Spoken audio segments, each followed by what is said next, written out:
So we've just purchased our own caravan and a four-wheel drive to tow it, and we went on our first long weekend adventure to test our setup. We took off from the Sunshine Coast and joined a pretty mad rush north. The traffic was so bad though that we took an exit as soon as we could and we just went west. And our first stop in our new van, after lots of driving, was a town called Eidsvold, and in particular the Ceratodus rest stop. Now it's properly pronounced Ceratodus, but I like Ceratodus better. It's named after a lungfish, and the rest stop lets you explore the nearby creek where we're sure the little guys are living. Coming back to the van from the river, we found these local roosters. We had been warned, but they are beautiful, healthy looking things, but they do start crowing at about 4 a.m, and I've read even earlier. It's a rest stop, so no more on that topic, but being our first night, we were super excited to be in the van. So we cracked bubbles, put on some music, cooked up a feast, and just enjoyed ourselves miles from nowhere. The next day we packed up, triple checked the van, and we hit the road for our first proper day out adventuring.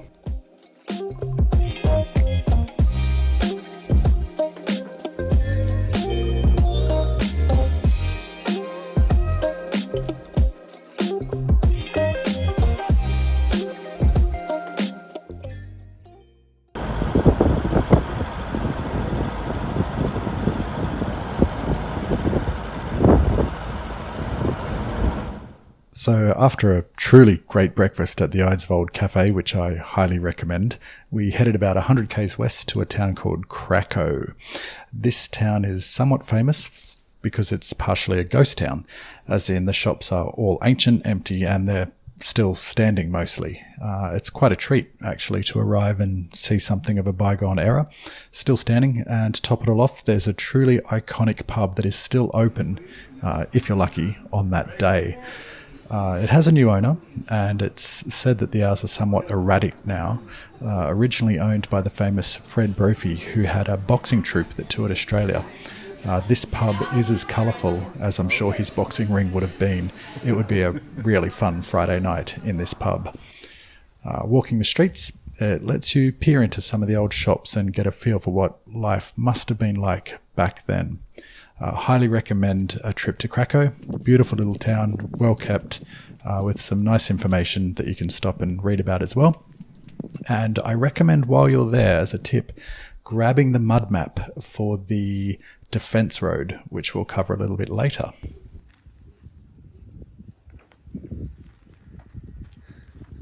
What goes there? Horses. We moved on to the town of Theodore, and it's a really nice clean town. We didn't film much here, but it was good. Beware of the midges though, they really bite.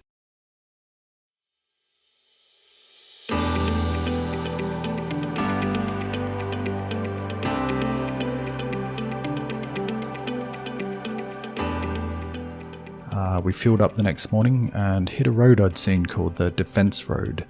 Now this road is interesting as it was built by prisoners of war in the 1940s, and in particular it has a heap of bridges that are still mostly standing that you can view. They're made of a mixture of concrete and the local slate stone, and the prisoners were housed in mobile camps as they constructed this road and the bridges.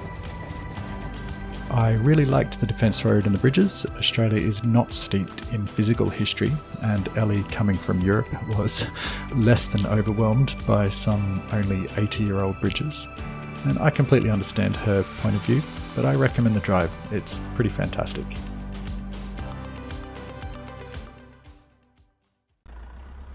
We ended up back at Krakow on this road and continued down an even more adventurous road to take us to the town of Taroom.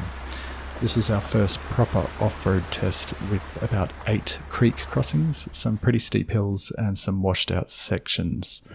Slow and steady, and the caravan just lolloped along behind us, no problem at all.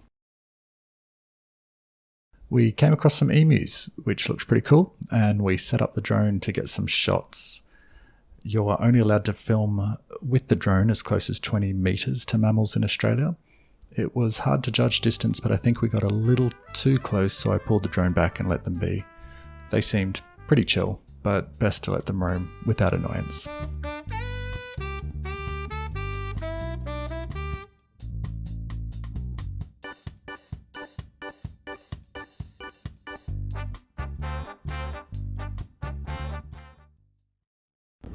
At the end of the long dirt road, we ended up in Taroom.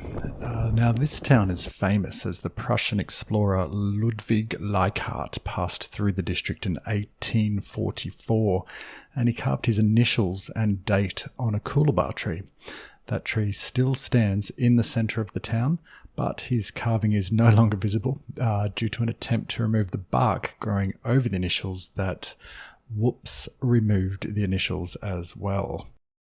To finish this trip, we ended up moving over a couple of days back to the up-and-coming wine region in the South Burnett. We visited one vineyard, had a massive lunch of steak to celebrate the end of the trip, and ordered a few bottles of some quality red to take with us in the caravan.